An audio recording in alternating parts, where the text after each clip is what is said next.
आप लोग पिछले क्लास में हम लोग डिस्प्लेसमेंट समझ रहे थे। तो displacement depends on what, initial point and final point. A path पे डिपेंड। और डिस्प्लेसमेंट का डायरेक्शन किसके डायरेक्शन में? डेल्टा आर के डायरेक्शन में। डिस्प्लेसमेंट का फॉर्मूला क्या था? Change in position vector, right. तो डी का डायरेक्शन और डेल्टा आर का डायरेक्शन डिफरेंट रहेगा या सेम रहेगा? सेम रहेगा, करेक्ट है।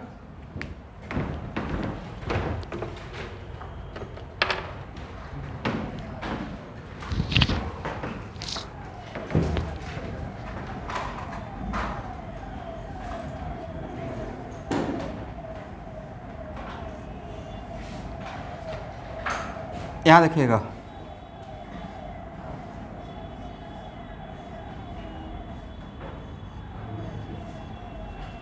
तो एवरेज वेलोसिटी क्या है? Delta r by delta t. बोलिए मेरे साथ।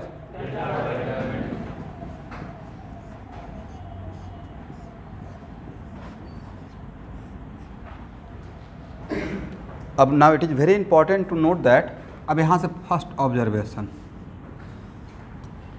आपको नहीं लगता कि ये इस फार्मूला पे सेट कर गया है वेक्टर का? b equal to lambda into a, b equal to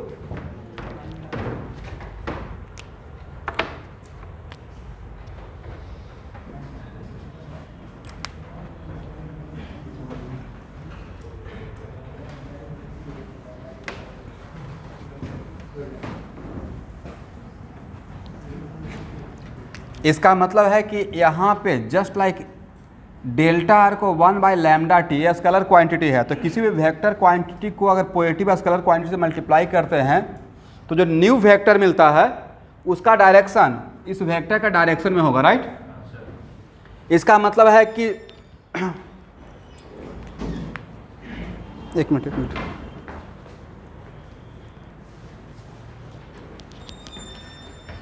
तो लिखिए एक line, direction of average velocity always in the direction of delta R. और डेल्टा आर क्या है? Displacement vector, right. Direction of average velocity always in the direction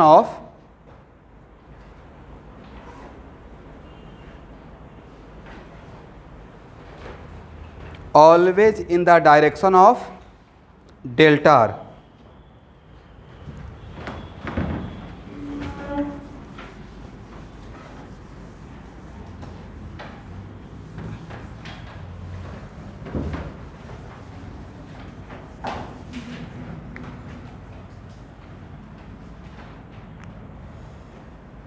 पहला point समझ में आ गया?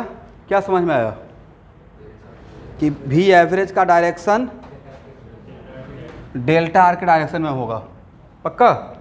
सेकेंड ऑब्जर्वेशन,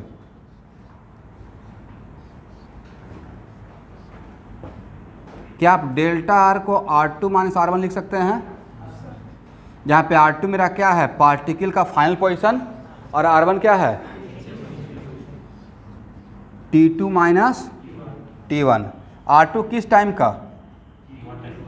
T2 टाइप का। R2 किस time का? समटाइम्स आपको R1 R2 नहीं दिया रहेगा, निकालना पड़ेगा। तो एवरेज वेलोसिटी किसी एक पॉइंट का वेलोसिटी है या ये दो पॉइंट के बीच का बात है? ये दो पॉइंट के बीच का बात है, राइट। इसका मतलब एवरेज वेलोसिटी इंस्टेंट का मतलब क्या आता है? एक पल, एक क्षण, वो मोमेंट। तो एवरेज वेलोसिटी इंस्टेंटेनियस नहीं हो, बिटवीन द ए कहानी होता है between 2 point, 2 given time interval, right, sorry 2 given time. इसका मतलब ये जो भी एवरेज है वो T1 का है, T2 का है, या T1 T2 के बीच का बात है? T1 T2 का बीच का बात है। दैट्स वाई अगर आपको मैं R1 R2 नहीं दिया, सिर्फ मैंने position vector as a function of time दे दिया, राइट। तो जब position vector as a function of time, something like this, यहाँ की बातों को समझना है। Position vector as a function of time, और तब मैंने बोला फाइंड द वी एवरेज, ऐसे इसको लिखना नहीं है, between t equal to 1 second to t equal to 3 second. तो इनिशियल टाइम कौन सा है? तो इसमें t equal to 1 second put करेंगे तो R1 मिल जाएगा, और इसमें t equal to 3 second put करेंगे तो क्या मिल जाएगा? R2 मिल जाएगा। तो अगर R दिया हुआ है, R का एक्सप्रेशन अगर दिया रहेगा और मैं सिर्फ ए दूंगा तो क्या इज इट कंपल्सरी मुझे R1 R2 स्पेशली निकाल के देना पड़ेगा या आप खुद निकाल लेंगे? हो जाएगा ना? वेरी गुड, ये भी लिखिए।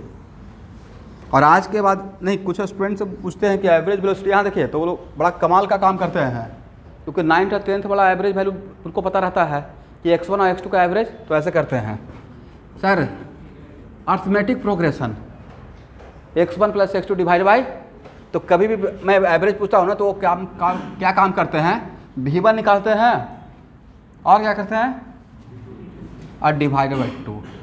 ये तो भाई ब्लंडर है, ये मिस्टेक होता है छोटा मोटा, ब्लंडर बहुत भारी मिस्टेक। इसलिए फार्मूला को पकड़ के रखना है, average velocity equal to R2 - R1 divide by T2 - T1।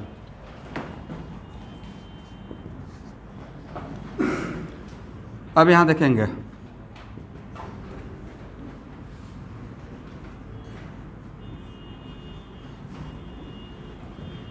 Cartesian system में एवरीवन, क्या इसको आप ऐसे लिख सकते हैं?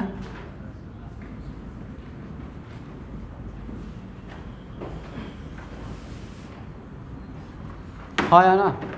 यहाँ देखिए दिवासी इसका सेट, क्या डेल्टा आर को पिछले क्लास के अकॉर्डिंग पूरा वेक्टर खत्म कर लिए हैं?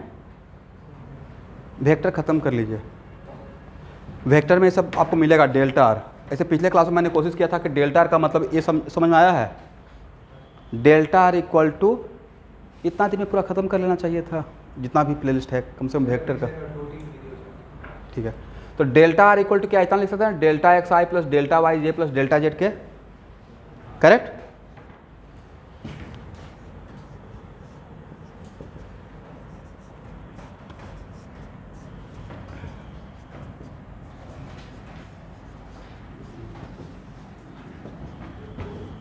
Online everyone, okay. क्या इसको ऐसे लिख सकते हैं, कार्टेशियन सिस्टम में आई के कोफिशिएंट को क्या बोलते हैं? बोले एक्स कंपोनेंट। कौन सा कंपोनेंट? तो इस एवरेज वेलोसिटी का एक्स कंपोनेंट क्या होगा? Delta x by delta T, correct है ना? इस एवरेज वेलोसिटी का बाई कंपोनेंट क्या होगा? फास्ट। और इस एवरेज वेलोसिटी का Z component delta Z by delta T. इसको बॉक्स में लिखिए, ये सब शॉर्ट नोट्स में रहेगा, ठीक है?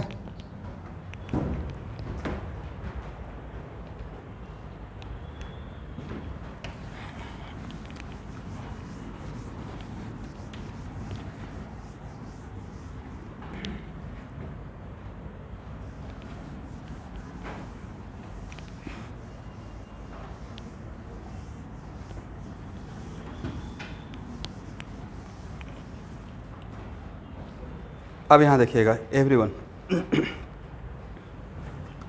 इन सब में right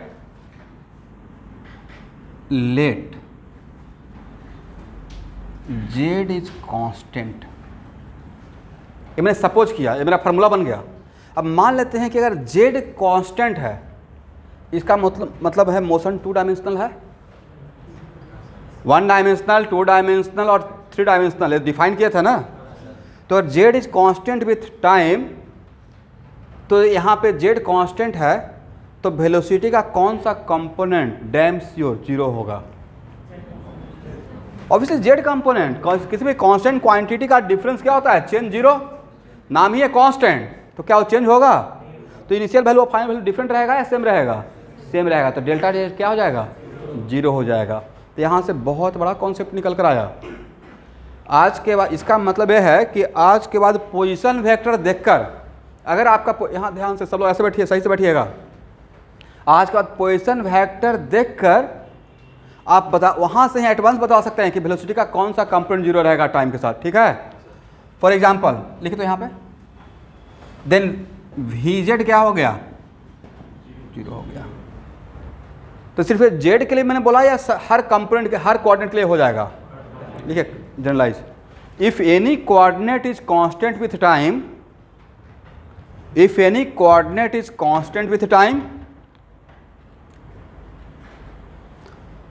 then corresponding to that coordinate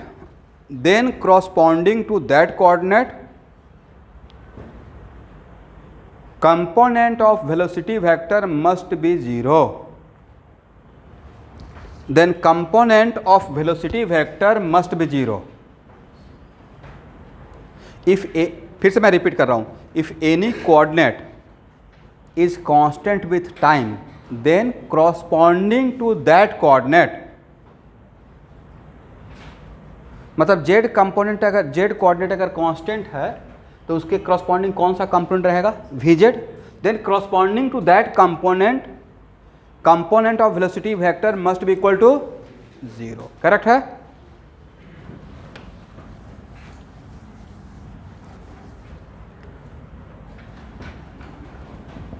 यहां देखिए,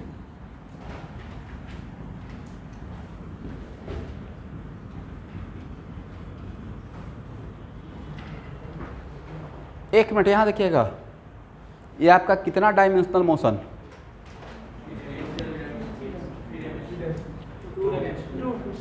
2D.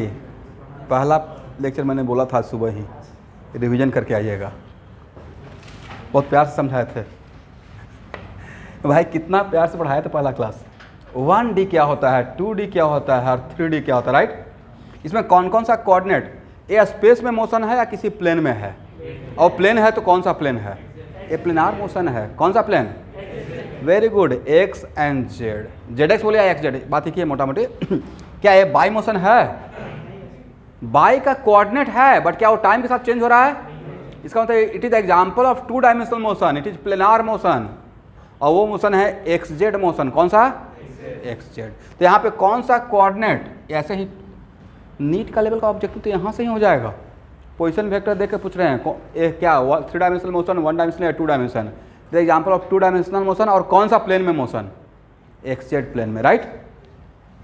तो यहाँ पे कौन सा कंपोनेंट 0 रहेगा, y component must be equal to 0. Correct, बी बाई 0 रहेगा. It is example of what, 2 dimensional.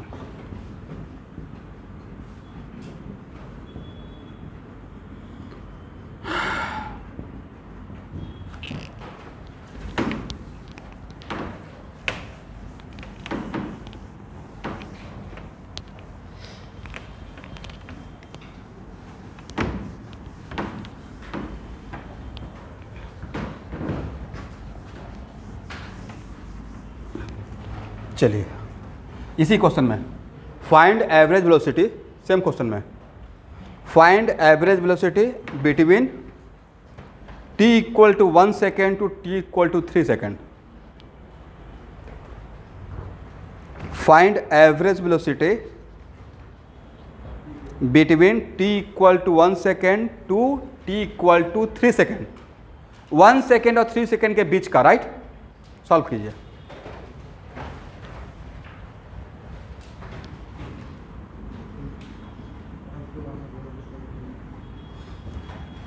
किसके किसके बीच में, 1 सेकेंड से 3 सेकेंड के बीच में. ठीक है,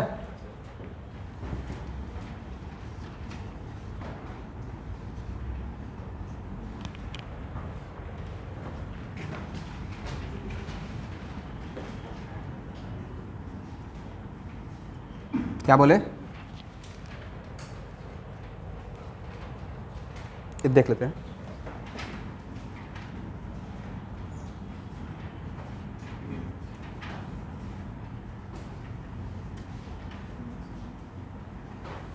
देखिए तो सही है एवरीवन. ये R2 निकालने के लिए इसमें क्या पुट करना पड़ेगा, बोले t के बदले 3 सेकेंड, हाँ है ना. तो यहाँ पे क्या रहेगा, 9i प्लस 2j प्लस, ठीक है. देखिए सबका R2 यही है, रिप्लाई करना है सबको, चुप नहीं रहना है. R2 के लिए इसमें R2 लिखेगा ना, R2 कौन सा पोजीशन था, फाइनल पोजीशन. तो फाइनल पोजीशन किस टाइम का, फाइनल टाइम का. इसमें R2 निकालने के लिए इसमें क्या पुट करेंगे, R2 डायरेक्ट दिया हुआ है क्या, ये जो पोजीशन वेक्टर दिए हैं वो क्या इंस्टेंटेनियस किसी खास टाइम का पोजीशन है या it is general position vector. इस पोजीशन वेक्टर से किसी भी टाइम का पोजीशन निकाल सकते हैं, राइट. तो आपका लेकिन किसी भी टाइम का निकाल सकते हो, हर टाइम का तो पूछा नहीं गया है. मेरा रिक्वायरमेंट किस टाइम का है, दो अलग अलग टाइम का, एक t इक्वल टू 1 सेकेंड का, एक t इक्वल टू, तो R2 था फाइनल पोजीशन, तो फाइनल पोजीशन निकालने के लिए इसमें क्या पुट करेंगे, t के बदले 3 पुट कर देंगे, राइट। तो कितना हो जाएगा 9i प्लस 2j प्लस 3 के, और R1 के लिए किसमें क्या पुट करेंगे, बोलिए फास्ट, बोलना है भाई, चुप रहने से कैसे काम चलेगा। और डिवाइडेड बाई 2 कर दें, चलिए देखिए तो क्या आ जाएगा, 4i डायरेक्ट कर रहा हूं प्लस के, क्या इसमें j आया, आना भी नहीं चाहिए था, ये तो पहले यहां से ही पता चल गया था कि वेलोसिटी का बाई कंपोनेंट क्या रहेगा, 0 रहेगा, करेक्ट। ओके, तो ये आप अब यहाँ देखिए, ये आपने अगर सपोज कीजिए कि आपने एक्स जेड, कौन सा, सिर्फ क्वाड्रेंट एक्स वाई प्लेन का होता है या एक्स जेड प्लेन का भी हो सकता है, अगर एक्स जेड क्वाड्रेंट बना है तो एक्स जेड प्लेन में एक्स जेड, राइट, इस प्लेन में ये फर्स्ट क्वाड्रेंट, तो ये आपका एवरेज वेलोसिटी किस क्वाड्रेंट में, फर्स्ट क्वाड्रेंट में, किसका first quadrant, x y plane का या एक्स जेड प्लेन का, एक्स जेड प्लेन का है, समझ गए, ये है मेरा एवरेज वेलोसिटी। लेकिन एवरेज वेलोसिटी और यहाँ पे एवरेज वेलोसिटी का मैग्नीट्यूड भी, अगर कभी कभी मैग्नीट्यूड भी पूछ जाता है, तो क्या मैग्नीट्यूड निकाल लेंगे, क्या होगा एवरीवन, 4 का स्क्वायर प्लस 1 का स्क्वायर, करेक्ट है ना, कितना हो जाएगा, √17। ये एंगल अगर पूछा जाएगा तो निकाल लेंगे, tan theta equal to what, वहाँ पे बोलते थे वी बाई वी एक्स, यहाँ पे क्या बोलेंगे, v Z by v x, यहाँ पे बाई एक्सिस, बाई का काम कौन कर रहा है, जेड कर रहा है, तो क्या हो जाएगा 1/4, then theta equal to what, tan inverse, this is the complete information, ठीक है।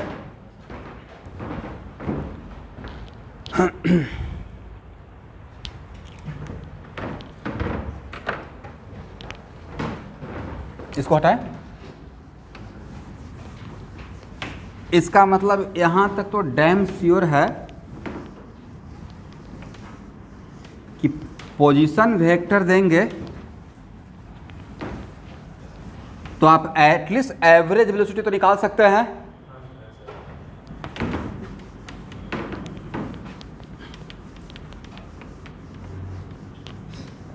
हाँ।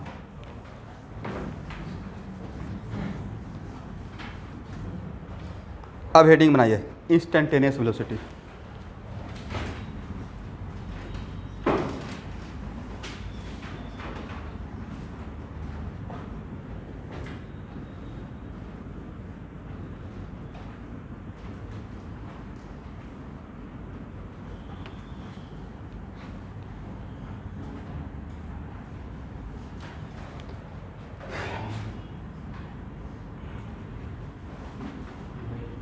यहाँ देखिएगा,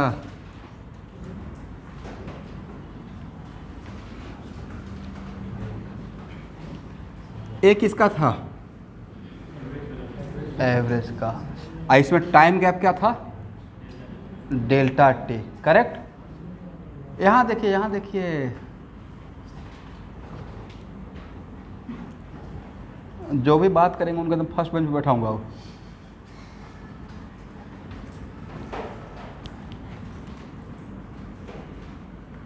बट अगर limit delta t tending to 0, if time gap is very very very small, time interval is what, तब अगर delta t very very small रहेगा तो डेल्टा टी रहेगा या now becomes d t, d t क्या है, time, वो भी टाइम इंटरवल ही है, बट क्या है, बहुत very very small time interval, और डी टी टाइम में जो डिस्प्लेसमेंट होगा, change in position vector, delta रहेगा या डी आर हो जाएगा, डी आर हो जाएगा। तो जैसे ही डेल्टा टी 0 तो नहीं करेंगे, बट टेंडिंग टू 0, तो इसके बदले क्या लिखेंगे, डी टी, और इसके बदले क्या लिखेंगे, डी आर, तब एक्चुअल में इसको हम लोग बोलते हैं, इसी को हम लोग बोलते हैं इंस्टेंटेनियस वेलोसिटी, क्या बोलते हैं, इंस्टेंटेनियस, ठीक है। इसका मतलब है किसी प्रॉपर t इक्वल टू, आपसे ऐसा पूछा जाएगा find the velocity at t equal to 3 second, sentence का लैंग्वेज का मीनिंग समझिए, t इक्वल टू तो मैंने कोई दो टाइम इंटरवल के बीच का बात किया या किसी एक खास मोमेंट का, एक पल का बात किया। तो इसका मतलब वो है इंस्टेंट। क्या है? इंस्टेंट। वहाँ से ही आ गया क्या है? इंस्टेंटेनियस। तो किसी खास टाइम का, किसी पार्टिकुलर टाइम पे अगर कुछ पूछा जाएगा तो वैल्यू एवरेज नहीं होता, वो वैल्यू होता है इंस्टेंटेनियस। क्या होता है? तो आज के बाद अगर मैं वेलोसिटी सिर्फ बोल रहा हूँ, इसका मतलब आपको इंस्टेंटेनियस ही माइंड में डिफ़ॉल्ट में समझिएगा। अगर एवरेज निकालना रहेगा तो मैं एवरेज बोलूँगा, और अगर वेलोसिटी के आगे पीछे कुछ नहीं बोला मतलब इंस्टेंटेनियस बोल रहा हूँ। ठीक है ना? चलिए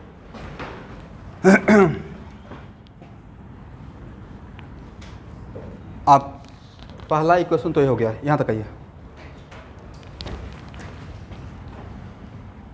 एवरीवन, पिछले क्लास में बहुत एफर्ट लगा के ये चीज़ आप लोग को समझाने का मैं कोशिश कर रहा था, शायद आप लोग समझ पा रहे मैं क्या बोलना चाह रहा हूँ। डी आर का डायरेक्शन का बात कर रहा था, याद है? तो मेरा पार्टिकल इस पाथ पे अगर ट्रेवल कर रहा है, किस पाथ पे? इस पाथ पे ऐसे जा रहा है, यहाँ से ऐसे, और अगर यहाँ पे है तो डी आर का डायरेक्शन, वेरी गुड, याद है आप लोग को? तो टेंजेंट आगे भी होता है और पीछे भी होता है। किधर ले?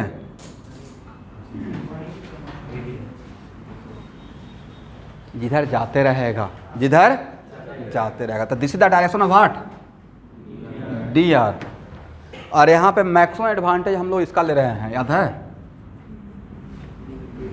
ये होता है चीज़ों को मैक्सिमम यूज कर लेना, राइट? जैसे आप लोग का मोटो क्या रहना चाहिए? कैटलिस्ट में का मैक्सिमम यूज करें। ऑब्वियसली आप यहाँ पे फ्री भी हैं भाई, पढ़ने के लिए आए हैं, तो जितना मैक्सिमम क्लास आप ले सकते हैं मुझसे, नॉलेज ले सकते हैं। और स्टूडेंट का वही चाहिए भी। हम लोग सिर्फ महाभारत और सीरियल देख के छोड़ देते हैं। नहीं देखे अर्जुन का? एक बार द्रोणाचार्य क्या सिखा रहे थे? चक्रव्यूह का घेरा तोड़ने के लिए। किसको? तीन ही लोग को पता था चक्रव्यूह का घेरा तोड़ने के लिए। एक इटसेल्फ द्रोणाचार्य, एक उनके पुत्र अश्वत्थामा, और एक अर्जुन। तो जब अश्वत्थामा को सिखा रहे थे कि ऐसे चक्रव्यूह का घेरा को तोड़ा जाता है, तो बाकी बच्चे खेल रहे थे, अर्जुन वहाँ पर जाकर बैठ गए। तो उनका सेंटेंस क्या था? तुम शायद एक भी ज्ञान नहीं छोड़ोगे। कितना इंस्पायरिंग है, राइट? सीखने का चाह। तो सर अभिमन्यु को कैसे पता था? ये सब आप जान, यस। तो वो सब स्टोरी देखिएगा, बट उसको कुछ ही उसको इन करने के लिए पता था, आउट कैसे होगा वो नहीं पता था। बहुत एक्चुअल में ये सब बहुत हाइपोथेटिकल लगता है, बट वो काम आज के डेट में हो रहा है ना भाई। पहले लगता है कि अच्छा ये धनुष से तीर गया, फिर वापस मार के वापस कैसे आ गया। आज के डेट में तो एंटी बैलिस्टिक मिसाइल होता है, हिट करता है या किसी कोई आ रहा है तो उसको काउंटर करता है बीच में ही, राइट? तो कहीं ना कहीं बहुत सारा चीज़ साइंस का इंस्पायरिंग है, मोटिवेटेड है पुराने ग्रंथ से। साइंस ऐसे ही डेवलप होता है ना, फिक्सन। पहले हम लोग इमेजिन करते हैं, देखते हैं, पहले हॉलीवुड के मूवी में इमेजिन किया जाता है ऐसा होगा वैसा होगा। आज से 100 साल के बाद जो आप सोच रहे हैं हो सकता है रियलिटी में हो। ऑब्वियसली किसी को पता था कि आप मोबाइल में बात करेंगे, यहाँ पे हैं दूसरी जगह बात करेंगे? बात तो छोड़िए, सही था, पता था कि बात करते करते वीडियो कॉल भी होगा। अब इस बार गए पटना तो पता चला कि अच्छा एक शादी ऐसा हो रहा था कि उनकी फैमिली का शादी पटना में हो रहा था, और बाकी कुछ फैमिली के मेंबर कहाँ थे? फॉरेन में, दुबई वगैरह। तो जूम पे वो लोग रेडी हो रहे हैं। जूम पे हो रहा है फंक्शन, गेट टुगेदर। उससे भी ध्यान है कि मैं इस बार गया तो बोला कि देखे कि मतलब जिसके साथ बैठे हुए थे कि आपस में 4 फ्रेंड अलग अलग सिटी में हैं और चारों पार्टी कर रहे हैं, तो चारों का टाइम फिक्स है, इस बार इतना टाइम पे जूम पे पार्टी करेंगे। या अपना मटेरियल लेके बैठे हुए, अपना लेके बैठे हुए, अपना लेके, चलो चेयर्स। तो इस तरीके का पार्टी, मतलब समझिए कि मतलब क्या होता है, हाइपोथेटिकल। अब आप लोग अदरवाइज मत लीजिएगा, चेयर्स का मतलब सिर्फ एक ही चीज़ नहीं होता है, कोल्ड ड्रिंक भी चेयर्स हो सकता है, मसाला कोल्ड ड्रिंक।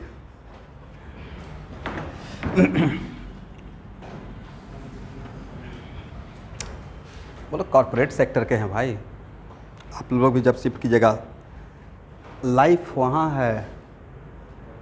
यहाँ पे 1 लाख 2 लाख बोलते हैं तो लगता है कितना बड़ा पैसा है, राइट? और जिनका पैकेज करोड़ों में है। ये कोई इमेजिनरी वर्ल्ड का बात नहीं कर रहा हूँ, वो भी मैंने कम ही बोल रहा हूँ। एक कंपनी है जेपी मॉर्गन, नाम सुना है? बहुत बड़ी कंपनी फाइनेंस का, और जिसमें 14 ईयर्स कोई काम करेगा देन कहाँ से कहाँ पहुँच जाएगा, इमेजिन से परे है कि बहुत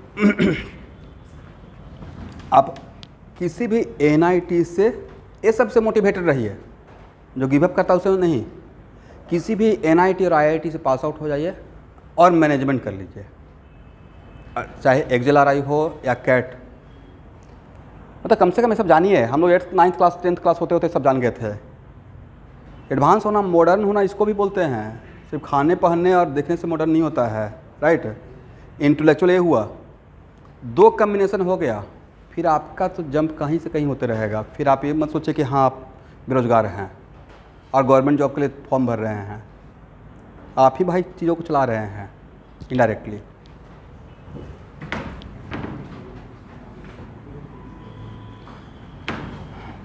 चलिए, तो इतना तो आप सपोर्ट कर सकते हैं कि DR का डायरेक्शन टेंजेंट के लॉन्ग रहेगा, तो यहाँ पे इंस्टेंटेनियस वेलोसिटी का डायरेक्शन और DR का डायरेक्शन डिफरेंट रहेगा या सेम रहेगा? लिखिए एक line, direction of instantaneous velocity always in the direction of DR, direction of instantaneous velocity always in the direction of DR।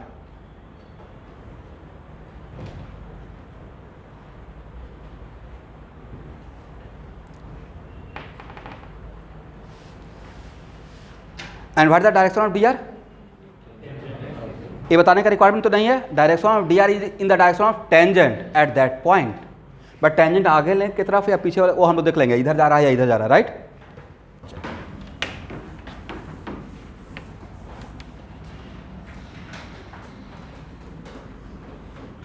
यहाँ देखिएगा स्टूडेंट,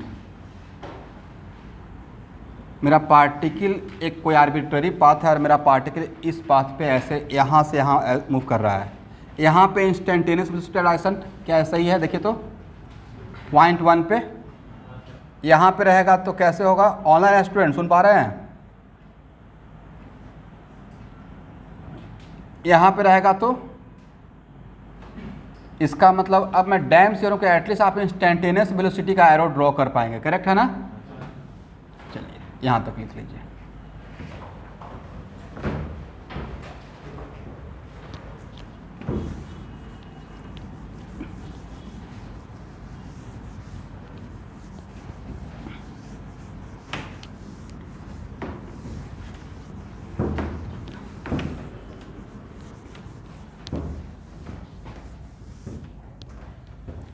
ओके,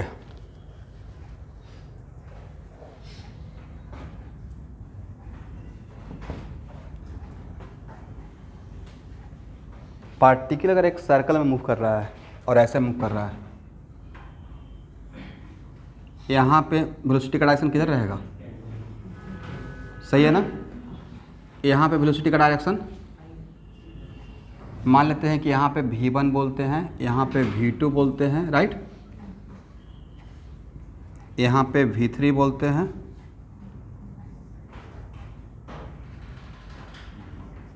यहाँ देखिएगा, मान लीजिए कि अगर मैंने बोल दिया कि एनी पार्टिकल मूविंग, यहाँ सब लोग ध्यान से, any particle moving in a circle with constant speed, क्या है? तो वेलोसिटी चेंज हो रहा है या कांस्टेंट है? क्यों?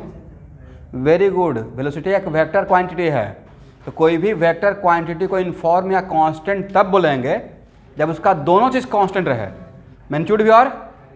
इसका मतलब है कि यहाँ पे डैम श्योर हो गया सर कि पार्टिकल आज के बाद अगर कर्व पाथ, कौन सा पाथ? कर्व पाथ या सर्कल में मूव कर रहा है, स्ट्रेट लाइन नहीं, रेक्टिलिनियर नहीं, कर्व पाथ या सर्कल में मूव करेगा, तो इवन इफ स्पीड कांस्टेंट होते हुए वेलोसिटी तो चेंज होगा क्योंकि उसका डायरेक्शन चेंज हो रहा है। मैं लिखवा दूंगा इस बात को, ठीक है। इसका मतलब if any particle moving on curve path और in a circle then even if speed is constant but उसका वेलोसिटी टाइम के साथ कंटिन्यूअसली चेंज होगा, वजह due to direction, due to what? Direction. एक लाइन लिखिए, if any particle moving on a curve path और in a circle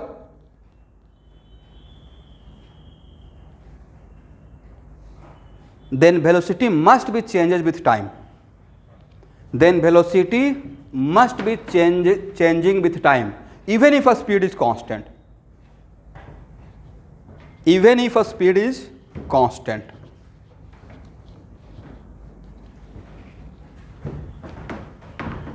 Must be changing with time, even if a speed is constant with time. मतलब speed को fix किए हुए हैं फिर भी वेलोसिटी चेंज रहेगा. क्यों? क्योंकि वेलोसिटी एक वेक्टर क्वांटिटी है, उसको कांस्टेंट होने के लिए दोनों चीज कांस्टेंट होना पड़ेगा. क्या क्या? मैग्नीट्यूड और डायरेक्शन. बट स्पीड कांस्टेंट है, मतलब सिर्फ मैग्नीट्यूड कांस्टेंट, डायरेक्शन कांस्टेंट, और कर्व है तो ऑब्वियसली टेंजेंट चेंज होते रहेगा. अगर कर्व है तो टेंजेंट सेम रहेगा या चेंज होगा? चेंज होगा. करेक्ट है ना?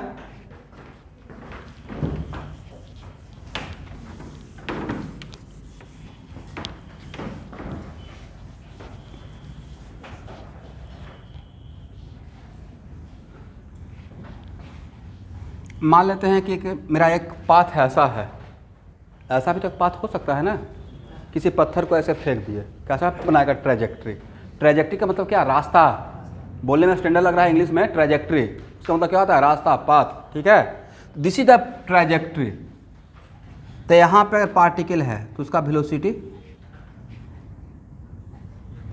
टेंजेंट. यहाँ पे है, यहाँ पे है. अगर यहाँ से प्रोजेक्ट कर दिए, प्रोजेक्ट यहाँ से किए, फेंके यहाँ से, राइट, यहाँ पे है, यहाँ से है. ये किसका डायरेक्शन है? ये सब किसका लिखे हैं? V1 है, V2 है, राइट, V3 है,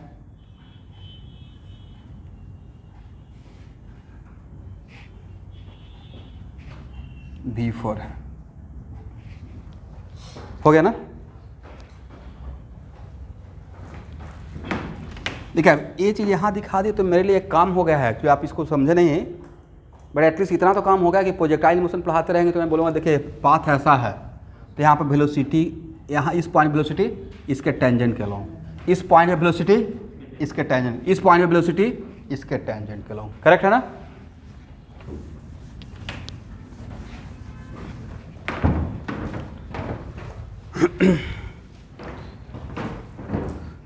मालिका में बहुत ट्रैफिक लग रहा है.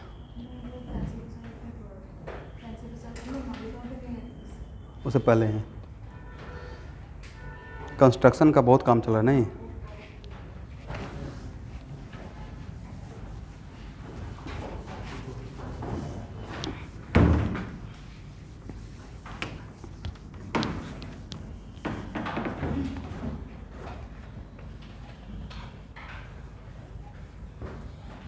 चलिए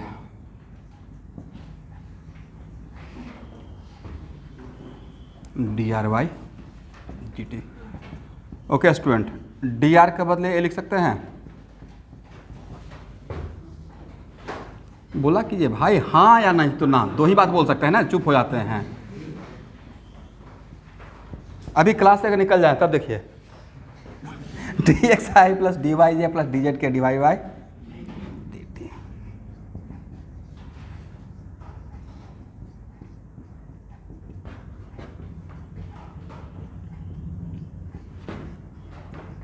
इससे आप लोग के हाँ ना बोलने से हम लोग को भी मोटिवेशन मिलते रहता है कि सब लोग जागे हुए हैं.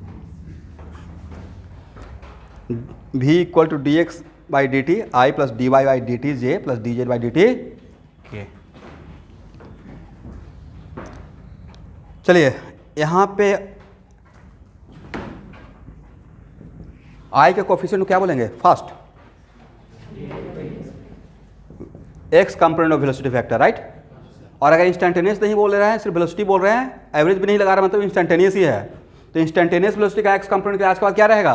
dx/dt. vy क्या रहेगा एवरीवन? इसका मतलब x का, इसको बोलते हैं, इसको ऐसे भी पढ़ते हैं first derivative of x coordinate, right. तो first derivative of x coordinate mathematics में तो इसका मीनिंग होता है differentiation of x with respect to time. Correct है ना? मैथमेटिक्स में इसका मतलब मीनिंग क्या है? Differentiation of x with respect to. Physics में उसका क्या मीनिंग है? Vx. क्या है? Vx. और ज्योमेट्रिकली इसका मीनिंग क्या है? स्लोप. बोलिए थोड़ा सा.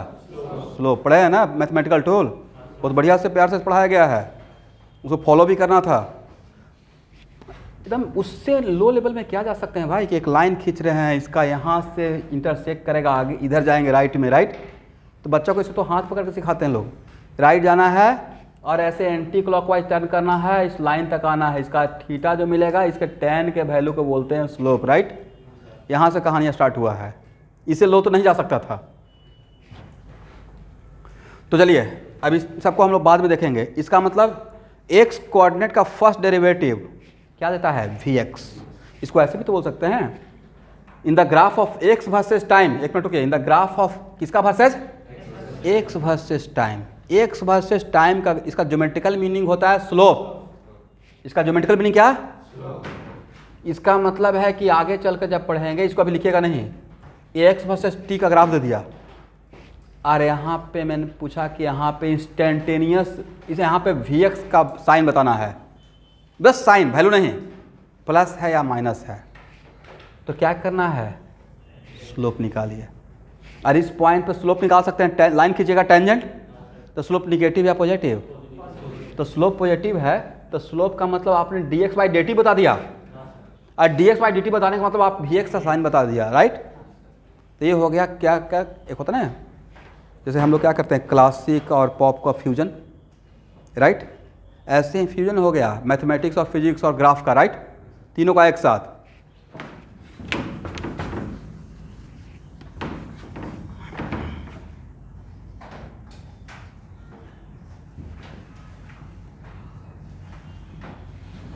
इसमें इसका बाद में देखेंगे, ठीक है, अभी सिर्फ ये देख लेते हैं। अच्छा स्टूडेंट यहाँ देखिए, अब let us suppose if z is constant with time, z is constant with time, तो ये तो पक्का पता है कि किसी भी कांस्टेंट क्वांटिटी का डिफरेंशिएशन 0 होता है। तो अगर z कांस्टेंट रहेगा तो vz क्या हो जाएगा, इस ए स्टेटमेंट ऑलरेडी हम लोग लिख चुके हैं, ए स्टेटमेंट ऑलरेडी लिख चुके हैं एवरेज के टाइम पे, राइट। और वहाँ पे मैंने एवरेज टर्म नहीं लिखवाया था, ध्यान से देखिएगा, ये जानते हुए कि ये काम, वो सेंटेंस मुझे दोनों जगह के लिए काम में आ जाएगा, एवरेज के लिए और इंस्टेंटेनियस के लिए। तो जो मेरा कॉन्सेप्ट था कि if any coordinate is constant with time then corresponding to that coordinate component of velocity vector must be equal to 0, और सिर्फ एवरेज के लिए था, इंस्टेंटेनियस के लिए, या दोनों के लिए था, दोनों के लिए था, करेक्ट है ना। चलिए लेकिन फिर भी लिख लेते हैं, if z is constant then vz क्या रहेगा, किसी भी कांस्टेंट क्वांटिटी का डिफरेंशिएशन 0, लिख लीजिएगा।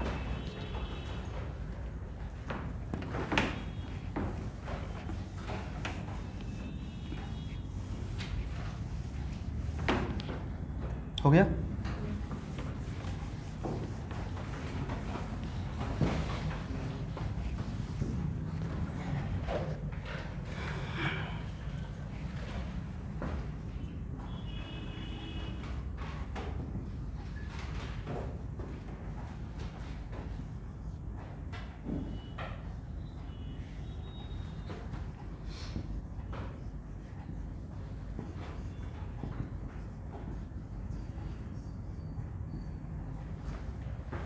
चलिए, इज इट कंपलसरी कि ऑल द टाइम आपको आर लिख कर दिया रहेगा, समटाइम्स एक्स बाई जेड अलग अलग दिया रहेगा, तो आर खुद से नहीं बना सकते हैं, x i plus y j, x i plus y j. पहला क्वेश्चन लिखिए,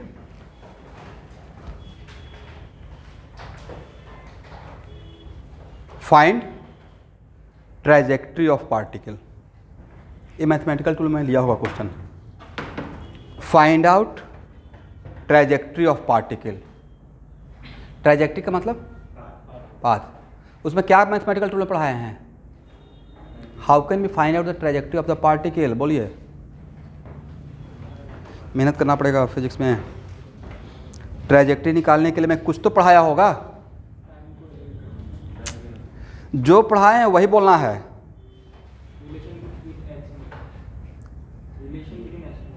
relation between, yes, relation between coordinates, वो एक्स और वाई भी हो सकता है, एक्स और जेड भी हो सकता है।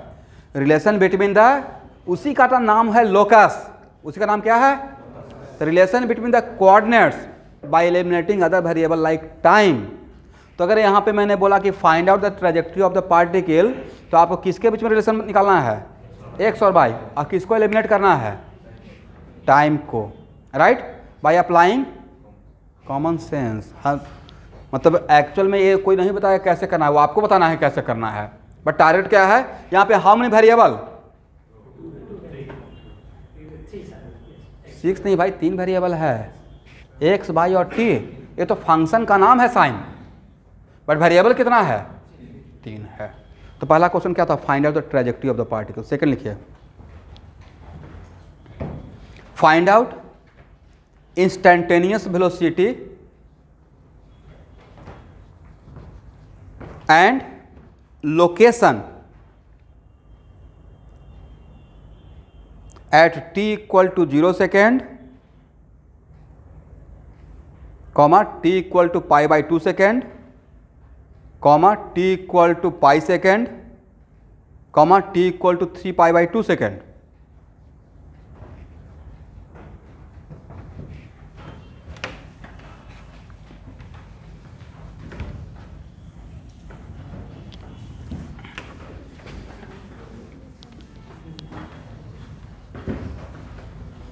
चलिए इस क्वेश्चन को मैं सॉल्व करता हूं।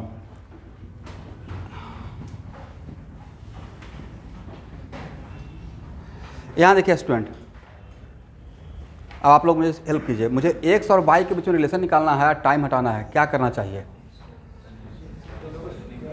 अगर इन दोनों का स्क्वायर करके जोड़ दें तो sign square t plus cos square T 1 हो जाएगा।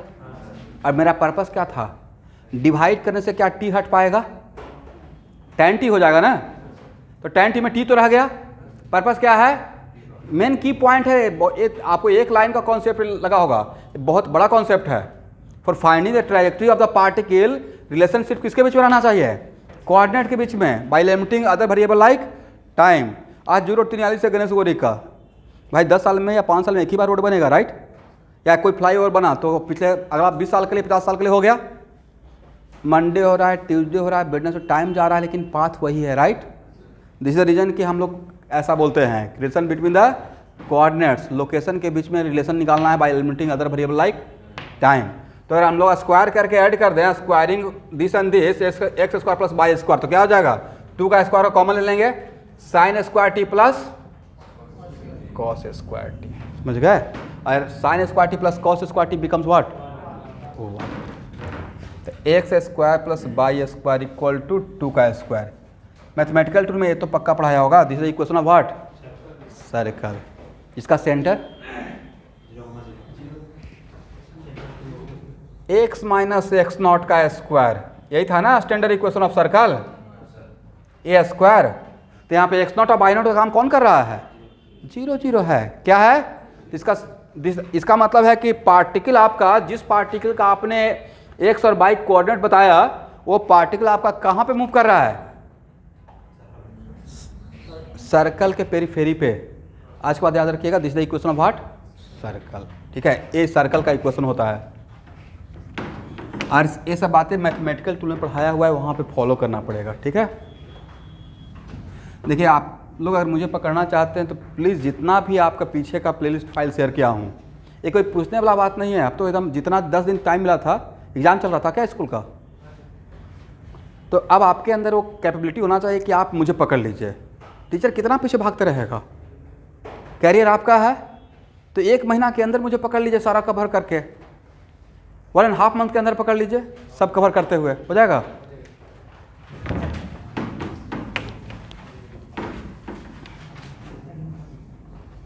चलिए, इसका मतलब है पार्टिकल सर्कल के पेरीफेरी पे घूम रहा है, जिसका सेंटर कहाँ पे है और जिसका रेडियस कितना है, 2 मीटर है।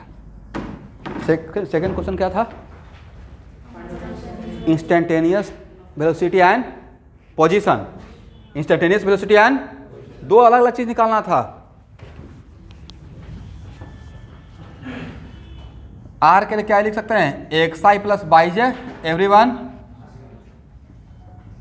और x 2 sine t i plus 2 cos t j. पहले हम लोग लोकेशन ही निकाल लेते हैं कि किस टाइम पे पार्टिकल कहाँ कहाँ पे है। t इक्वल टू 0 पे पार्टिकल कहाँ पे है, बोला कीजिएगा। साइन 0 होता है 0, और cos 0 होता है 1, तो बचा क्या 2j। करेक्ट। इसका मतलब है कि t इक्वल टू 0 पे पार्टिकल का कोऑर्डिनेट हो गया 0,2 बाई एक्सिस पे है, राइट। 0 और t इक्वल टू π/2 पे कहाँ पे है पार्टिकल, इसमें π/2 पुट करेंगे। cos π/2 क्या होता है 0 और sin π/2 क्या होता है 1, तो क्या लिख सकते हैं 2i। इसका मतलब पार्टिकल का कोऑर्डिनेट कितना हो गया 2 0। करेक्ट है ना। t इक्वल टू पाई पे देखिए तो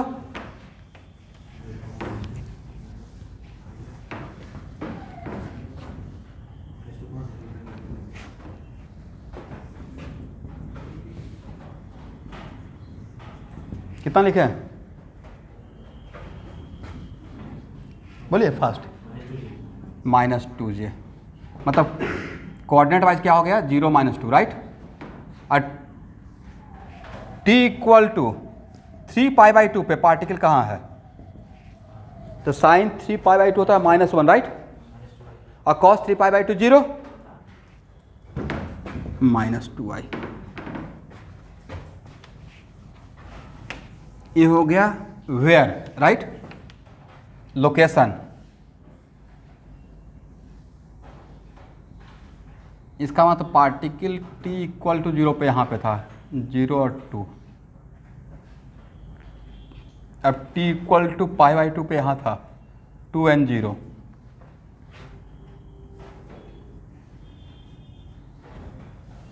and t equal to pi पे यहाँ था 0 -2, और t इक्वल टू 3π/2 पे यहाँ था -2 0। सही है ना। यहाँ तक किसी को प्रॉब्लम, इसे पुट करते रहा वैल्यू।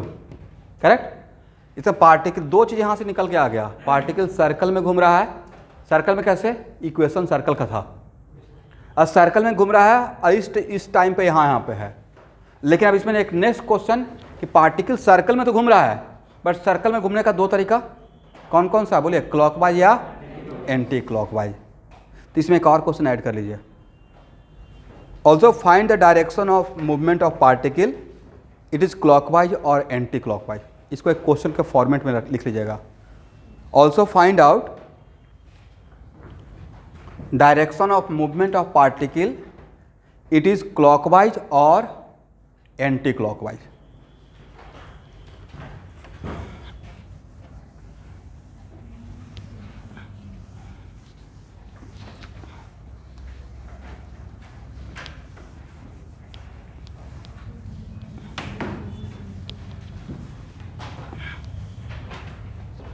हो गया ना।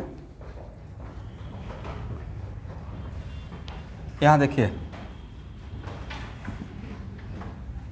ध्यान से देखिएगा, आपसे एवरेज पूछा गया है या किसी पार्टिकुलर टाइम का,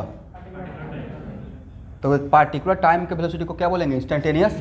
उसके लिए क्या करना चाहिए एवरीवन, dr/dt, और dr/dt डिफ्रेंशिएट कीजिए r को, तो dx/dt i plus what dy/dt। Correct है ना। dx/dt कितना होगा, वहाँ देखिए साइन का डिफरेंशियल क्या होगा, कॉस ना, 2 cos t i, और dy/dt माइनस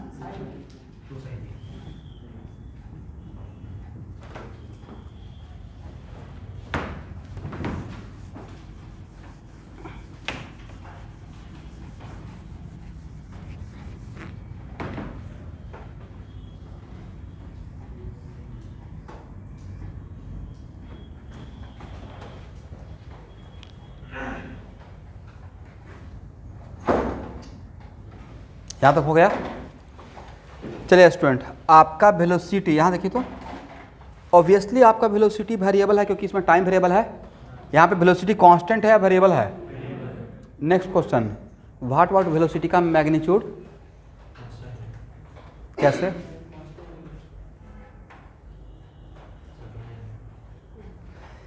देखिए वेलोसिटी तो वेरिएबल है क्योंकि इसमें टाइम वेरिएबल है, राइट, बट वेलोसिटी का मैग्नीट्यूड, अब वेलोसिटी का मैग्नीट्यूड मैंने कोई टाइम कुछ दिया, किस टाइम का magnitude, find the magnitude of velocity at any time T, ये लिख दीजिए, find out magnitude of velocity at any time T. तो एट एनी टाइम टी, तो यहां से यहां तक है वेलोसिटी का एक्स कंपोनेंट, एग्री, और यहां से यहां तक वेलोसिटी का कौन सा कंपोनेंट, बोलिए बाई कंपोनेंट, जे के कोफिशिएंट को क्या बोलेंगे, बाई कंपोनेंट। तो किसी भी वेक्टर का मैग्नीट्यूड कार्टेशियन सिस्टम में ऐसे लिखते हैं ना, v x square plus v y square, v x square plus v y square. ये किस टाइम का निकाल रहे हैं, मैं टाइम बोला ही नहीं, इसका मतलब किसी भी टाइम का है, एनी टाइम का, राइट। कितना होगा एवरीवन, 2 cos t, बड़ा इंटरेस्टिंग प्रॉब्लम है, यहां देखिए, -2 sin t का स्क्वायर। आपको नहीं था कि यहाँ पे 2 स्क्वायर कॉमन हो जाएगा और cos square t plus sine square t हो जाएगा, माइनस का स्क्वायर प्लस हो जाएगा, बचेगा क्या, t आया रहेगा ही नहीं, sine square t plus cos square t 1 ना, कितना 2 मीटर। इसका मतलब है कि वेलोसिटी तो चेंज हो रहा है बट वेलोसिटी का मैग्नीट्यूड टाइम के साथ चेंज, इसका मतलब है it is the example of uniform circular motion. जब आपको सर्कुलर मोशन का चैप्टर पढ़ाएंगे, है ना, एक चैप्टर सर्कुलर मोशन, तो सर्कुलर मोशन को 2 पार्ट में डिवाइड करते हैं, एक यूनिफॉर्म और एक non uniform. What is the difference of uniform circular motion, if any particle moving in a circle with constant speed, constant velocity कभी कोई नहीं बोलेगा, कांस्टेंट स्पीड, उसको बोलते हैं यूनिफॉर्म सर्कुलर मोशन। अब देखिए कैसे, अगर मुझे एक ही क्वेश्चन में सेम क्वेश्चन, एक क्वेश्चन में मुझे आपसे नीट का एग्जाम में रेस्ट एंड मोशन और सर्कुलर दोनों चेक करना हो, तो मैं ऐसे दे दूंगा, x equal to this one, y equal to, same question, अतः पूछेंगे it is example of circular uniform circular motion या नॉन इनफॉर्म। एक क्वेश्चन हालांकि नीट से ज़्यादा लेवल डिजर्व करता है, नहीं समझे बात को। 2 cos t दे दिए, अब y इक्वल टू, और तब आपसे पूछ रहे हैं कोऑर्डिनेट देकर, आपसे पूछ रहे हैं it is example of inform या नॉन इनफॉर्म। तो पहला काम तो आपको हो गया ट्रेजेक्टरी निकालना, ट्रेजेक्टरी निकाले, इसका मतलब सर्कल का इक्वेशन, मतलब मैथमेटिक्स का ज्ञान आपको है, ये जेईई मेन का ऑब्जेक्टिव डिजर्व कर जाएगा। और उसके बाद आप वेलोसिटी निकालिएगा, सर्कुलर मोशन, जैसे ही आपने इक्वेशन सर्कल का निकाल लिया और क्वेश्चन में अगर पूछा ही गया इनफॉर्म और नॉन इनफॉर्म सर्कुलर मोशन, तो पहले आपको सेटिस्फाई होना पड़ेगा ना कि सर्कल का सर्कुलर मोशन है या नहीं है। और कब सेटिस्फाई होंगे, जब इक्वेशन पता रहेगा, और इक्वेशन पता होने के बाद अब इनफॉर्म सर्कुलर मोशन का डिफिनेशन आपको दिमाग में आएगा। Okay, when magnitude of velocity, मतलब स्पीड कांस्टेंट रहेगा टाइम के साथ, मतलब उसमें टाइम वेरिएबल नहीं रहेगा, तब उसके लिए क्या करेंगे, इंस्टेंटेनियस वेलोसिटी निकालेंगे। और इंस्टेंटेनियस वेलोसिटी निकाल कर फिर, और यहाँ तक आने के बाद और किसी पार्टिकुलर टाइम पे या at any time, any time, अगर वो टाइम खत्म हो गया, मतलब टाइम ऐसा सेटिंग हो गया कि टाइम वेरिएबल खत्म हो गया अपने आप, मतलब वो क्या है, टाइम पे डिपेंड उसका स्पीड नहीं कर रहा है, वेलोसिटी डिपेंड कर रहा है, वेलोसिटी का एक एक्सप्रेशन है, बट स्पीड का इसमें टाइम नहीं रहा। समझ में आ गया, चलिए, इसका मतलब है कि it is the example of uniform circular motion. ठीक है, इस बार यहाँ पे लिखने का रिक्वायरमेंट नहीं है, मैं सर्कुलर मोशन में इसका डिफिनेशन लिखवाऊंगा, बट इतना तो बोल सकते हैं कि particle moving with constant speed in a circle of radius 2 metre. लिखिए, particle is moving with constant speed, particle is moving with constant speed in a circle of radius 2 meter.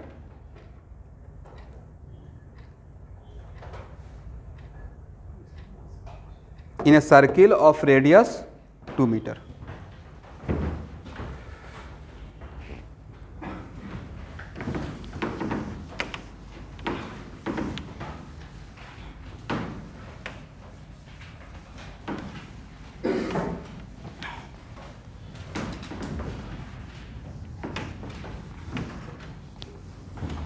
चलिए, अब इसमें और क्या निकालना था, इंस्टेंटेनियस वेलोसिटी, किस किस टाइम का,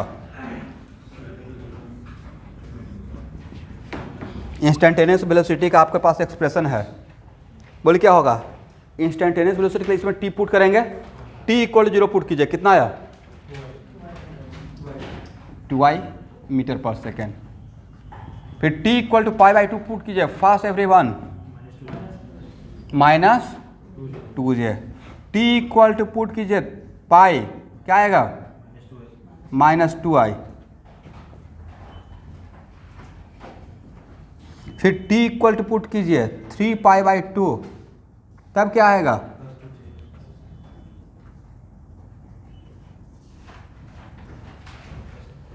ठीक है ना।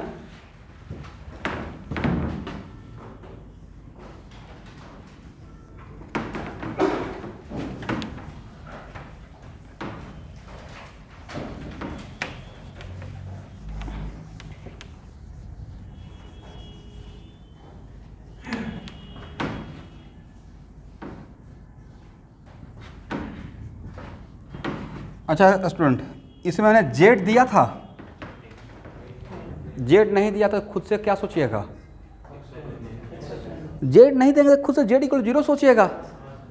कुछ ऐसा नहीं कि कुछ नहीं सोचेंगे, कुछ सोचेंगे। जेड इक्वल टू 0 मतलब है 2 डायमेंशनल मोशन। और ऐसे भी सर्किल कितना डायमेंशनल कॉन्सेप्ट, सर्कल एक प्लेनार होता है, एक प्लेन में होता है।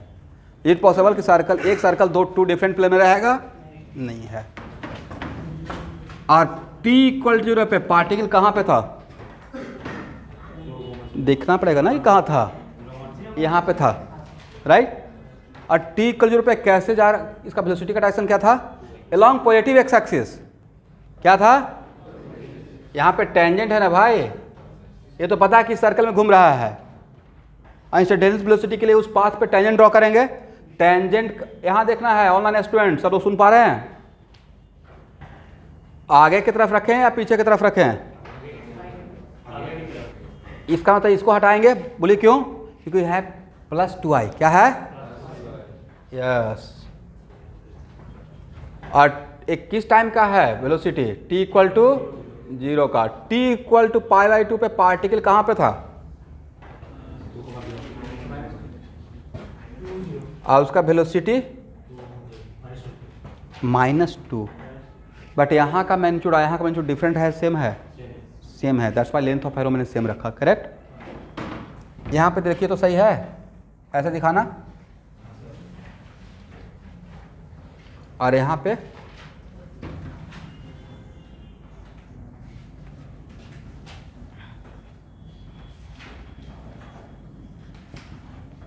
अब तो एक खुद ही आपको आइडिया लग गया। ऐसे घूम रहा है ना पार्टिकल, ऐसे घूम रहा है या पार्टिकल ऐसे घूम रहा है, क्लॉकवाइज घूम रहा है, करेक्ट है ना। कितना बढ़िया प्रॉब्लम बन गया, particle moving in clockwise. Circle का पार्टिकल का ट्रेजेक्ट्री क्या था, सर्कल मतलब circular motion with constant speed, मतलब uniform circular motion, and moving in clockwise sense, anti clockwise sense या क्लॉकवाइज सेंस, क्लॉकवाइज सेंस।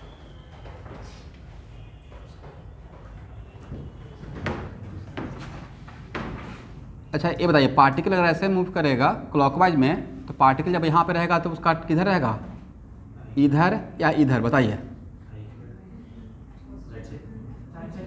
नहीं ऑनलाइन।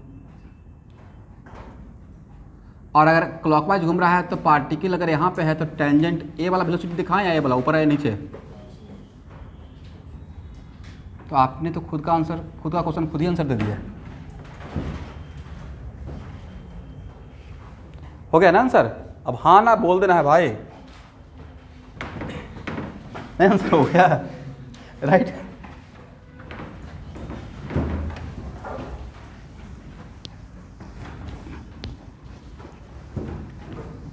अच्छा स्टूडेंट, आप लोग एक चीज़ पढ़े हैं, मैं पढ़ाया नहीं हूँ, सर्कुलर मोशन पढ़ाऊंगा। नाम तो पक्का सुने होंगे, सेंट्रीपिटल एक्सेलरेशन सुने हैं। सेंट्रीपिटल एक्सेलरेशन का फार्मूला 9th या 10th में होगा किसी क्लास में, नॉट फोर्स। एक मिनट, आपने क्या बोला, जरा फिर से बोलिए। आपने सेंट्रीपिटल फोर्स भी एक्चुअली नहीं बोला, आपने जो बोला वो बहुत बड़ा मिसकॉन्सेप्शन है। आपने इसलिए ए बोला, एम इंटू ए बोला ना। एफ किसी फोर्स के वजह से एफ इक्वल टू एम है, क्या होता है? तो लोगों को लगता है कि ये फोर्स है, ये तो फोर्स के वजह से एक्सेशन हुआ, उसका इक्वेशन है, करेक्ट। तो M B square by R is not a force, it is the result of force, it is the.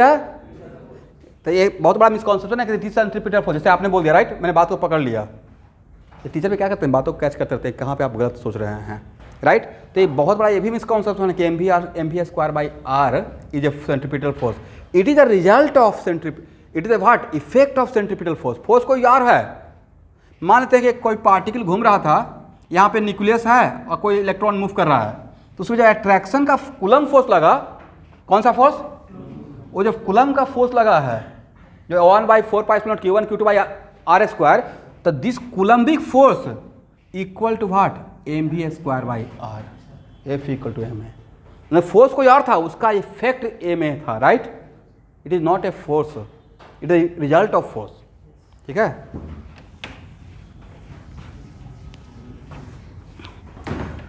Anyway, but इतना तो सब लोग जानते होंगे सेंट्रीपिटल एक्सेलरेशन, तो एक ही क्वेश्चन में सब कुछ कर देना है मुझे, find out the centripetal acceleration.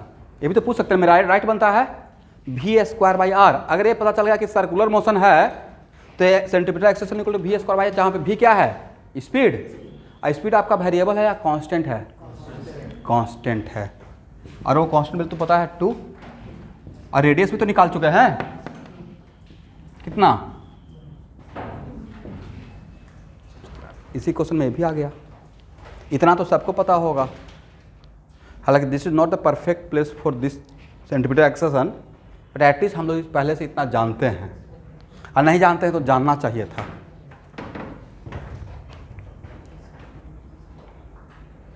हो गया? एक क्वेश्चन नीट में आएगा नहीं, डोंट वरी, बट सारा क्वेश्चन नीट में आने के लिए नहीं करेंगे हम लोग, कुछ अपना लेवल को ऊपर करने के लिए भी करेंगे।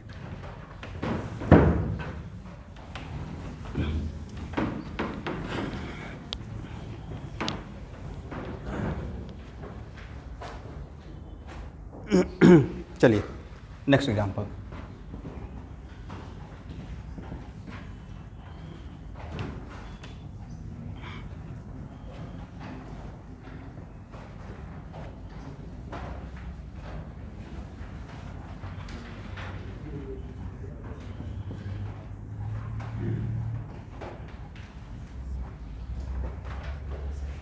एवरेज एक्सेलरेशन क्या बोलिएगा? Delta we by delta T. यहाँ देखिए,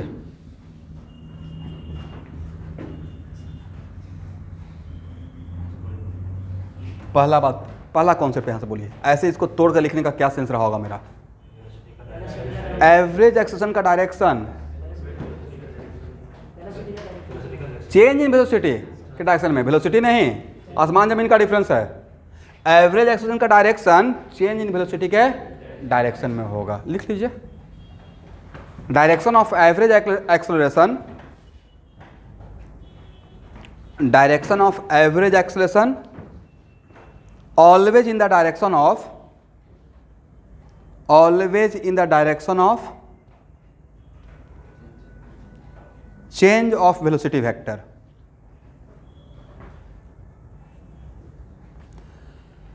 एक मिनट, किसी भी दो वेक्टर का डायरेक्शन सेम है, इस बात को प्रूफ करने के लिए क्या चाहिए?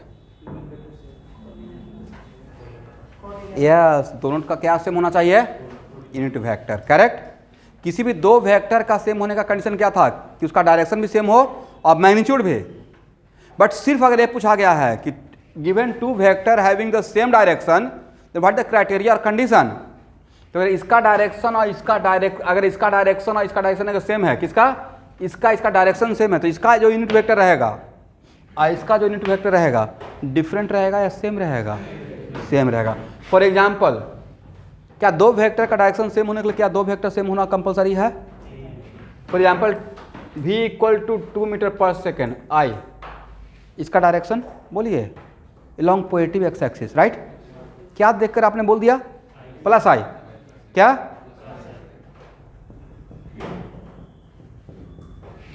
But the direction of force along positive, क्या देखकर बोल दिया, प्लस आई, राइट। इसका मतलब है कि दोनों क्या ये दोनों वेक्टर सेम है, ये तो ऐसे भी सेम नहीं है कि वेलोसिटी है दूसरा फोर्स है, राइट, करेक्ट, बट दोनों का सेम क्या है, डायरेक्शन, क्यों, यूनिट वेक्टर सेम है, याद रहेगा। तो ये शायद मैं लिखवाया होगा यूनिट वेक्टर के टाइम पे, करेक्ट है ना। एनीवे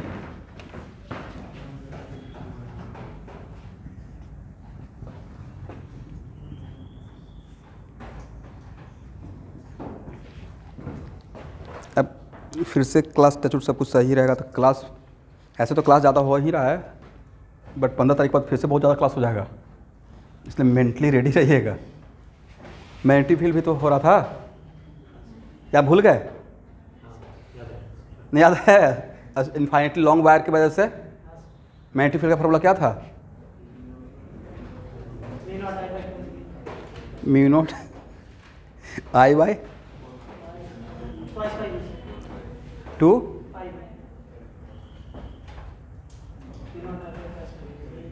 ठीक तो बोले, mu naught I by 2 pi V, और सेमी इनफाइनाइट रहेगा तो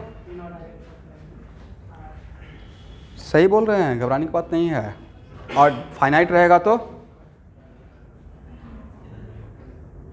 बोलिए मेरे साथ, म्यू नॉट आई बाई 4 पाई, यहाँ तक बोल दिए, और बोलिए बी क्या था, परपेंडिकुलर डिस्टेंस, क्या था, और उसके बाद sine theta 1 plus sine theta 2, sine theta 1 और साइन थीटा 2 जो प्लस, और थीटा 1 थीटा 2 वहाँ पे मैग्नीट्यूड था, प्रोवाइडेड जहाँ से परपेंडिकुलर डाले हैं वो वायर के बीच में कहीं पे है, प्लस ही था ना।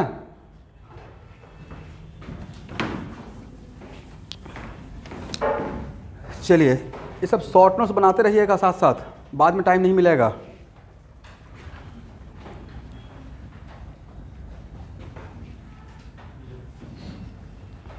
इसको ऐसे भी तो लिख सकते हैं एवरीवन, V2 माइनस V1, यहाँ देखिए एवरेज एक्सेलेरेशन के एक्सप्रेशन में V1 V2 एवरेज है, इंस्टेंटेनियस है, देवाशीष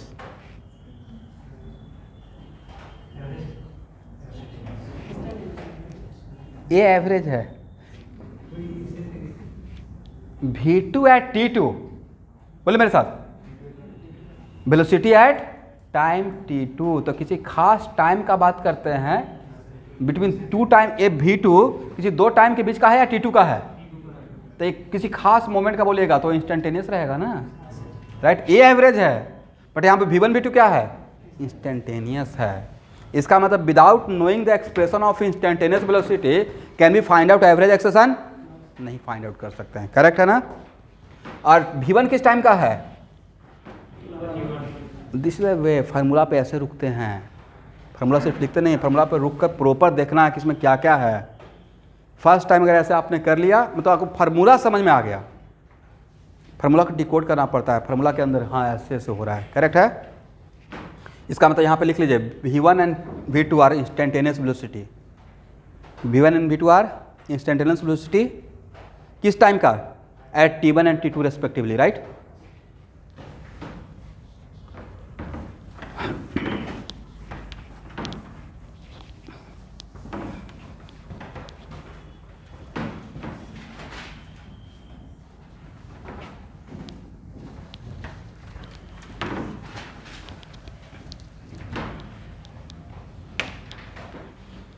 चलिए यहाँ देखिए दोस्तों, डेल्टा V को क्या हम लोग ऐसे लिख सकते हैं, अगर किसी को कन्फ्यूजन होगा तो बोल दीजिएगा, मैं इसको फिर से अच्छे से लिखूंगा, बट अगर लगता है कि नहीं सर यहाँ से समझ में आ जाएगा तो मेरा थोड़ा टाइम बच जाएगा, सॉरी। क्या इसको ऐसे लिख सकते हैं, क्यों लिखे होंगे ऐसे, V2 के लिए लिखा होगा V2xi प्लस V2/j, नहीं समझ में आएगा तो बोलिएगा।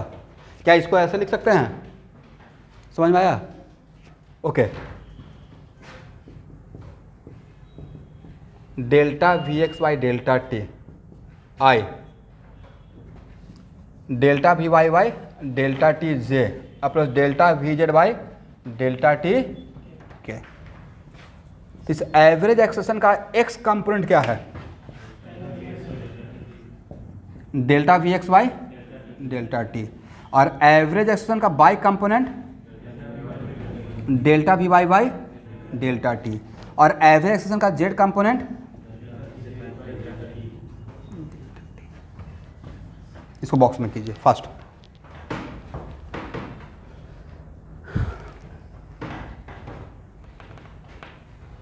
यहां देखिएगा,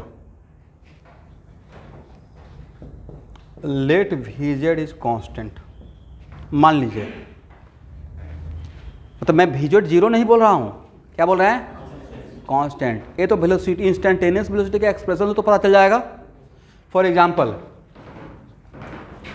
मान लेते हैं कि यहाँ पे 2ti plus 3t² j plus 4k, this is the expression of velocity vector. इसमें वेलोसिटी का कौन सा कंपोनेंट टाइम के साथ कांस्टेंट है? Z component, right. तो अगर टाइम के साथ कांस्टेंट है तो इसका चेंज टाइम के साथ क्या रहेगा? Zero. This is the reason कि if let V Z is constant, तो आज पर वेलोसिटी का जो कंपोनेंट टाइम के साथ कांस्टेंट रहेगा, corresponding to that component of acceleration vector must be equal to, क्योंकि किसी भी कांस्टेंट क्वांटिटी का चेंज क्या होता है? जीरो होता है। इससे फायदा क्या मिलेगा? इसका फायदा ये मिलेगा कि एक्सप्रेशन देखकर, सिर्फ एक वेलोसिटी वेक्टर का एक्सप्रेशन देखकर बोल दीजिएगा एक्सेलेरेशन का कौन सा कंपोनेंट जीरो रहेगा, राइट। एक लिख लीजिए,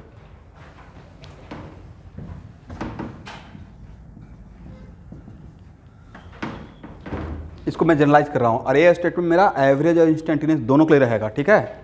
if any component of velocity vector is constant with time, if any component of velocity vector is constant with time, then corresponding to that component constant with time, then corresponding to that component component of acceleration vector, component of acceleration vector must be equal to 0। हो गया ना? या फिर से repeat करें? If any यहाँ के बाद तो आपको लिख लेना चाहिए, बट फिर भी मैं रिपीट कर रहा हूँ, मेरे साथ पढ़ के लिखते रहिए। If any component of velocity vector is constant with time, comma, then corresponding to that component of acceleration vector must be equal to 0। कहने का अर्थ ये हुआ कि वेलोसिटी वेक्टर का जो कंपोनेंट टाइम के साथ कांस्टेंट रहेगा, अगर जेड कंपोनेंट कांस्टेंट है तो एक्सेलेरेशन का जेड कंपोनेंट भी क्या रहेगा? हो जाएगा टाइम के साथ जो 0 रहेगा। करेक्ट है? And this statement valid for only for average, या it is valid for both? It is valid for average as well as instantaneous.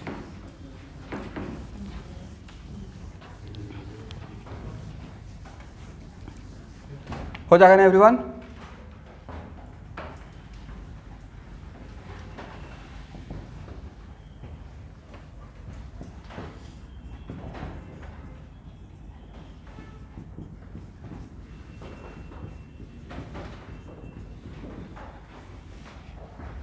Find average acceleration.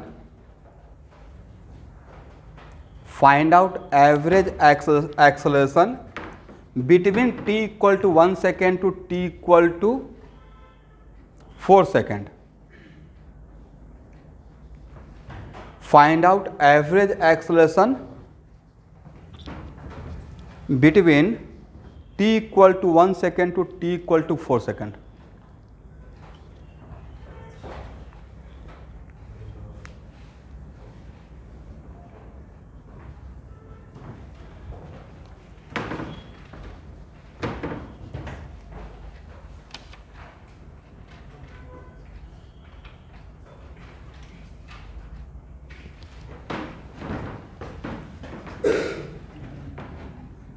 लिखा था।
बहुत छोटा सा मुझे लिखिए, भारी लिखिए, dr by dt लिखिए। डेल्टा बाय डेल्टा टी क्या होता है? Average velocity. एवरेज निकालने के लिए एवरेज वेलोसिटी का एक्सप्रेशन चाहिए या इंस्टेंटेनियस का चाहिए?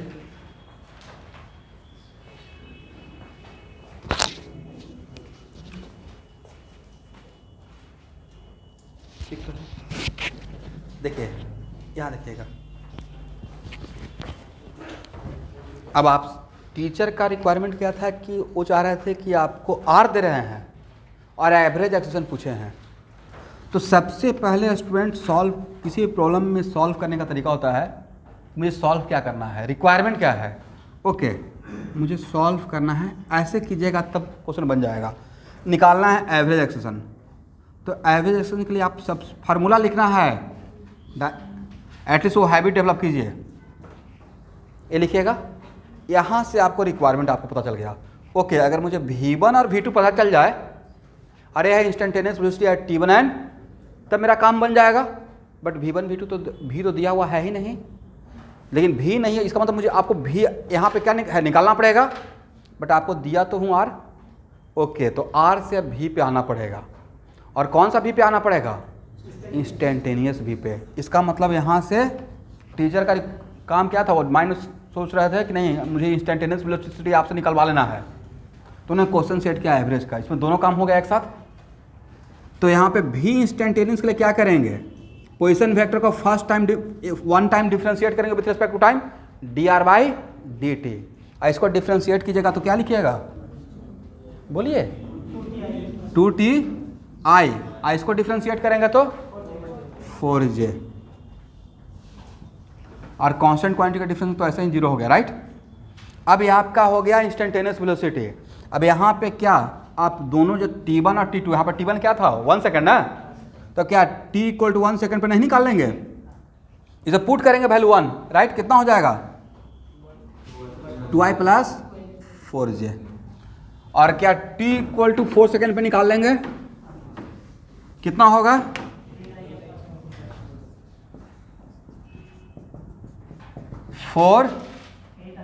8 ना प्लस 4j। तो एवरेज एक्सेशन क्या होगा एवरीवन, V2 माइनस V1 और डिवाइड बाय 4 माइनस 1 कर दें, कितना हो जाएगा, कट कुट के 6i, कितना 2 मीटर पर सेकेंड स्क्वायर आई कैप, करेक्ट हो गया ना। तो ऐसा क्वेश्चन आएगा तो बन जाएगा। पोजीशन वेक्टर देख के क्या पूछ रहे हैं, एवरेज एक्शन। रिक्वायरमेंट क्या था, इंस्टेंटेनियस वेलोसिटी का। इंस्टेंटेनियस वेलोसिटी कैसे निकलेगा, जब आर को डिफरेंशिएट करेंगे, कितना बार 1 टाइम, ठीक है।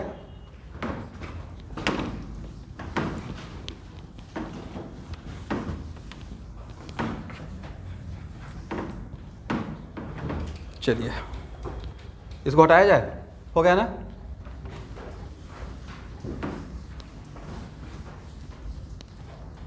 किनका क्वेश्चन नहीं बना था ये वाला, ये तो बहुत आसान क्वेश्चन था, बट नहीं बना है तो ऑनेस्टली हाथ उठाइएगा, उसको शर्माने वाली बात नहीं है। किनसे नहीं बना था, बन गया था, कहाँ पे प्रॉब्लम हुआ था, भी नहीं सोच पाए थे। तो फार्मूला लिखेंगे तब तो दिमाग में आएगा। तो आज बाद कोई भी चीज़ निकालना है तो सबसे पहले क्या लिखना है, तब पता चलेगा अच्छा मुझे रिक्वायरमेंट क्या है। जाना है, कहाँ जाना पता ही नहीं है, तो रास्ता तो पता होना पड़ेगा, जाना है, अच्छा किस रास्ते से जाना, दिमाग में सबसे पहले आएगा। ए निकालना है, क्या निकालना है, ए निकालना है, क्या लिखेंगे V2 minus V1। But V2 minus V1 निकालने के लिए V का एक्सप्रेशन चाहिए, क्यों चाहिए एक्सप्रेशन, और कौन सा एक्सप्रेशन, एवरेज का एक्सप्रेशन या इंस्टेंटेनियस का चाहिए, क्योंकि यहाँ पे ए था इंस्टेंटेनियस और R दिया हुआ था, V तो नहीं दिया हुआ था। कोई बात नहीं है, R से V पे आ सकता है ना, just by differentiating with respect to time. तो इतना आसान था। इससे सबसे बड़ा रोल किसका था, फार्मूला लिखने का। हम लोग सोचते हैं ना, हाँ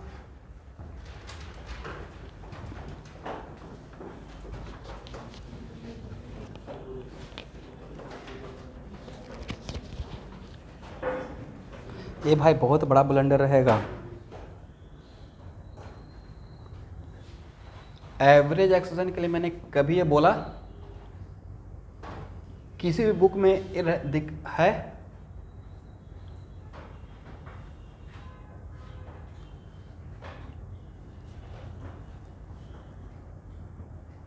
नहीं है, ये प्लीज़ मत कीजिएगा ऐसा काम।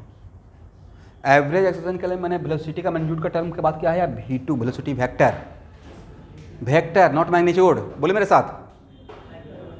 बहुत आप लोग का फिजिक्स वीक नहीं है, दो चीज़ वीक था, एक तो ग्राफ का नॉलेज और मैथमेटिक्स, और दूसरा छोटा छोटा बात जो क्लाउडी है।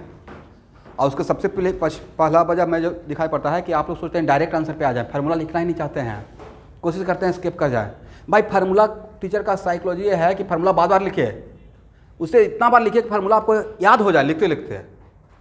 एक ही फार्मूला को नहीं देते, सेम टाइप ऑफ प्रॉब्लम बनाते बनाते तो हम लोग बोर होने लगते हैं, नहीं तक इतना ज़्यादा बोर होता है कि फार्मूला यहाँ पर सेट हो जाता है। वही तो चाहिए था, ठीक है।